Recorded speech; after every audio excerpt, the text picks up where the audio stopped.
the angle sum property in a triangle. It states that the sum of the three angles of a triangle is 180 degree. Okay, so if I take a look at this diagram A, B and C, it has three angles, right? Let me put some labels there. So angle made at vertex A is called angle 1, vertex B has angle 2 and vertex C has angle 3. These are just the names of these angles, all right? And based on this property, we are going to prove that angle 1 plus angle 2 plus angle 3, it should be equal to 180 degree. All right. So what I'm going to do is, let me just first draw a line, a straight line, which is going to be parallel to the line segment BC. Okay. So let me do that at vertex A, and this line passes through A, is parallel to the line segment BC. All right. So let's put a name to it. This is my line segment XY. Okay. So as of now, what we know is that there is a line segment XY which is parallel to the line segment BC, and then there is a point A which is on the line XY. And that also means that based on the property of a straight line, if I were to make an angle around the point A only on one side of this line XY, then that entire angle, the half circle, will be equal to 180 degree. But this half circle, it can be divided into three parts. One part could be considered as angle 4, which will be formed by the line XA and AC, right? And then there is angle 1 and then there is angle 5, correct? Or in other words, you can state that angle 4 plus angle 1 plus angle 5, it should be equal to 180 degree. That's the property of a straight line. It has already been proven previously to us, right? Now take a look at this line segment AC. AC is a line that intersects two parallel lines, those two parallel lines being XY and BC, right? So that means the line segment AC, if extended in either direction, it would be considered as a transversal line to the two parallel lines XY and line segment BC. That means there are two angles. I could say that those are alternate interior angles, and those would be the angle 4 and angle 3. So based on that, I can write very clearly that angle 4 is equal to angle 3 because they are alternate interior angles, right? At the same time, if you were to now take the line segment AB as a transversal line, the angle formed, angle 5, will be equal to angle 2 because now you have a transversal line, that is line segment AB, right?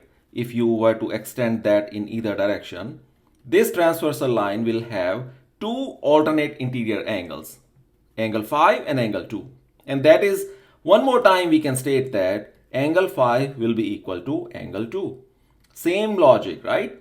Now using these two findings, I can make some substitutions in this equation. Let's say this is my equation A, all right? I can replace angle 4 with angle 3 and I can replace angle 5 with angle 2, right? If I do that, I can rewrite my statement A to be as angle 3 because it is replaced by angle 4 plus angle 1 plus angle 2 is equal to 180 degree. And that is exactly the same statement we wanted to prove here because this is identical to this, right? So there you go. There is your proof that the sum of the three angles of a triangle is 180 degree. Okay. So now the angle sum property, the one that we just proved, it can help us make one more important deduction. And that deduction is, if a side of a triangle is extended, then the exterior angle so formed is equal to the sum of the two interior angles that are opposite to the vertex of exterior angle. Now what does it mean? Let's say if I were to extend my line segment BC, let's say I extend it in this direction, okay? In the direction going from C to B, in the direction of this red arrow, all right? Now with the help of this extension, what you notice is that I can create one angle here, okay? Let's say this is angle number 6, all right? This is the exterior angle because it is outside of this triangle ABC, right? Now based on this property, we are stating that angle 6 should be equal to the sum of two angles, angle 1 and angle 3, because they are directly opposite to the vertex at B, because that is where the exterior angle 6 has been formed, right? So now how do you prove this deduction coming out of this angle sum property? Okay, so what we just have is angle 1 plus angle 2 plus angle 3. It is equal to 180 degree, right? But when you look at this line segment CB and extend it further, it forms angle 6 on the vertex B. That means if you only consider this vertex B, the angle 2 plus angle 6, it should be equal to 180 degree. That is the property of a line, right? If you take any point on a line, the angle formed on one side of a line should be equal to 180 degree, the one that I'm just highlighting in green neon color right now, correct? And based on that, what you can say is this is equal to what? This is equal to angle 2 plus angle 6, right? So now you have an equation here. The equation is angle 1 plus 2 plus 3 is equal to angle 2 plus 6. Now what are the common factors in this equation? This is 2, which means we can rewrite this statement something like here. It says that angle 1 plus angle 3 is equal to angle 6. We just proved it from here, right? And that's exactly what we wanted to prove in this statement to begin with, right?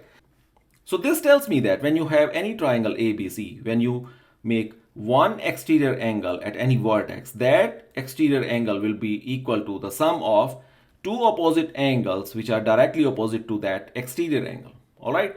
With the help of these two important properties, we are now going to take a look at one example. All right. So in this problem, there is a triangle PQR and we are supposed to find the angle X. We are not given any other inside angles, but we are given two exterior angles, one at vertex P and the second is at vertex Q. All right. Now in this problem, we know that based on the angle sum property and based on the other property that we just studied, an exterior angle at any vertex should be equal to the two interior angles that are directly opposite to that vertex, right? So that means 135 degree should be equal to angle made at vertex R, which is the angle X, and angle made at vertex Q. So let's label this. Let's say this is angle Y. Okay. So it should be equal to X plus Y. Okay. We don't know any of those yet. All right. But now let us take a look at vertex Q. Okay. Vertex Q, you have a straight line T, Q, and R. And what does it mean to us? It means that the angle made at vertex Q based on the property of a straight line should be equal to 180 degree. Or in other words, you can very easily state that 110 degree plus angle Y should be equal to 180 degree. Or very simply you can make out that 180 minus 110 will be equal to angle Y and that is 70 degree. Now all I'm going to do is substitute this value of Y in this equation.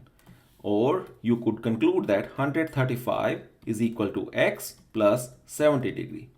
And that will give you something like this. X is equal to 135 degree minus 70 degree. That will be 65 degree. So this is how knowing these properties will help you compute the unknowns in any triangle. Okay, with that, we will take a pause here. And our objective was to study about the angle sum property. We did that. And we also looked at one important deduction that could be made out of angle sum property, and then we solved one example problem.